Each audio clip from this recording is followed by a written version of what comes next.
Walang ng pump. Naubusan tayo ng diesel, oh. Taknanto ko talaga, oh.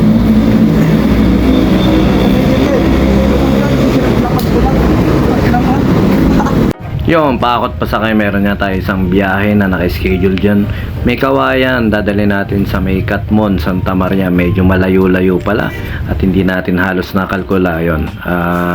Talagang napalaban tayo ngayon. Ngayon lang natin na-experience na 2 beses na tayo halos nagbagas. Parang inabot ng 1,000 yung ating ngayong ginagas dati. Parang yung ikot ko na ganun 500 sapat na. Ngayon 1,000 niya yung inabot.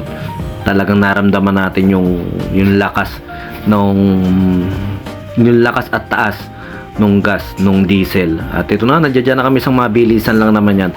At hindi rin naman ganun karamihan ang gamit, pero may mga mabibigat din. At ito na nga, ito yung una naming natirikan kami. Parang 400 na yung pinagas ko niyan, Plaridel to may Kawayan, pero natirikan kami bandang Bukawi na sa may Pilipina Arena. Ayan, basta halos malapit na ron. At ito na nga, syempre wala tayong magagawa kundi magpagas ulit. Nagpagas ako ng 250 naman yan. Check ko nga kung gaano ang kalkulasyon ng kain ng gasolina. At syempre yun nga, nandiyan na tayo sa may Santa Maria. Nagbababa na kami ng gamit. Isang mabilisan lang yan. Muli, maraming salamat sa mga nagiging client natin na nagla-like, nag-share, nagpa-follow syempre sa mga videos natin.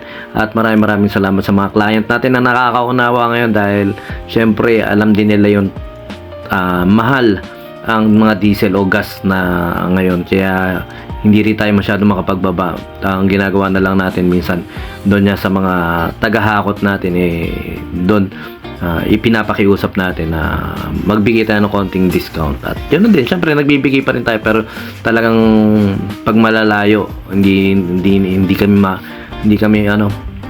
namin kaya makipagsabayan. Kaya nire-recomendahan na lang namin na kumuha sila na mas malapit sa kanila, para kahit paano nga makatipid din sila. Pero pag yung sa amin niya, yun, medyo napapamahal.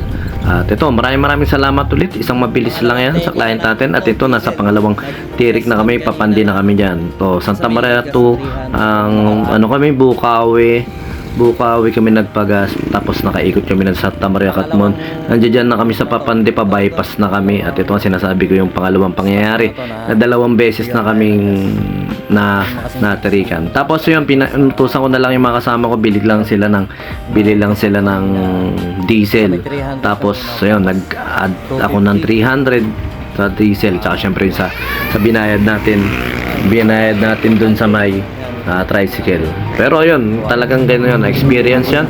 Kahit pa paano nga ngayon, tansyado ko na. Wala naman kasing gauge yung ating truck sa gas. Pero sa susunod, palalagyan ko yan para kahit pa paano safe na, para alam na natin yung biyahe na ganyan.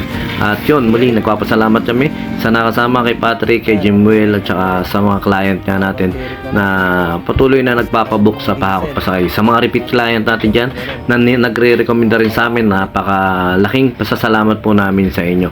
At nawa bumaba na yung gas natin. Yun lang, maraming salamat din.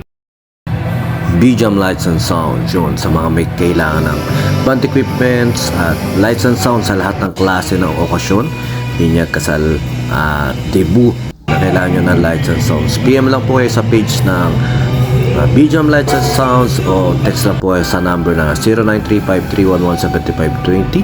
At pag-usapan po natin kung ano yung maitutulong namin sa inyo. At yun, syempre pag kailangan nyo rin acoustic band, full band, PM lang din po kayo sa amin. At baka matulungan din po namin kayo sa pag-i-entertain sa mga bisita nyo. Yun lang po, sumayin nyo kayong kapayapaan. Peace be with you. God bless.